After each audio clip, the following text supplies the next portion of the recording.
बिहार में बढ़ रहे अपराध पर केंद्रीय मंत्री सह बक्सर सांसद अश्विनी कुमार चौबे ने बिहार की सरकार को निशाने पर लिया है। उन्होंने कहा कि बिहार में बढ़ रहे अपराध की जिम्मेदारी सीधे तौर पर मुख्यमंत्री नीतीश कुमार की है और जिस प्रकार से वो अश्लील हरकत कर रहे हैं उन्हें अब मानसिक आरोग्यशाला में जाने की जरूरत है। राजा टका से खाजा टका से, ये तो बिहार की हालात इतनी बदतर हो गई है।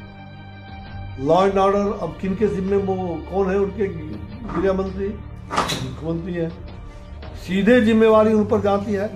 लेकिन जो हालात पैदा किया है इस 32 साल में चाचा भतीजा और भाई की सरकार ने, उसके मुखिया ने बिहार को नष्ट नाबूद करने पर वो लगे हुए हैं और बिहार में फिर से 90 की स्थिति, जंगल राज की स्थिति फिर से बहाल हो, ये उनका षड्यंत्र है। और बिहार में 90 की स्थिति में आ रहे धीरे धीरे।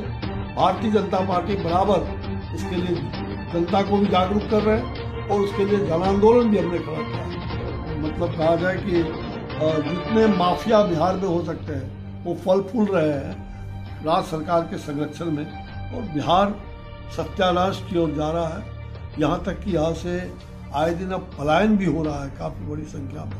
और जिस प्रकार से मुख्यमंत्री जी का अशिष्ट अश्लील हरकत सबके प्रति, महिलाओं के प्रति भी, और यहाँ तक कि अब जो उनकी हरकत है वो अबोध बालक या कह सकते हैं मानसिक दिवालिया वाले व्यक्ति ही उस प्रकार के हरकत को कर सकते हैं। और उसमें बड़े भाई उनके और सह दे रहे हैं कि जितना हरकत करे उतना ही अच्छा।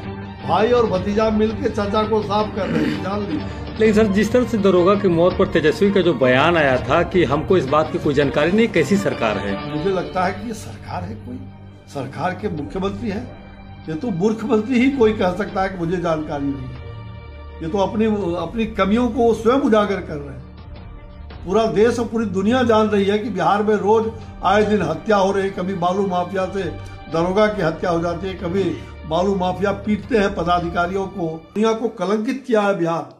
हम सभी शर्मसार हो गए और मैंने तो राजनीतिक मित्र के नाते उनको कई बार सुझाव मैं पहला दिन से ही दिया कि इनको अब राजनीति से संन्यास लेकर के अपने चिकित्सकीय जो मानसिक चिकित्सा की पहली व्यवस्था करनी चाहिए, इनको वहाँ भर्ती होनी चाहिए। नहीं तो बिहार का और भी सर्वनाश होगा और बिहार की जो मर्यादा है उसको धूमिल करने का एक प्रयास जो चल रहा है, ये और भी बिहार पूरी तरह से इनके अश्लील हरकत से बिहार शर्मसार हो।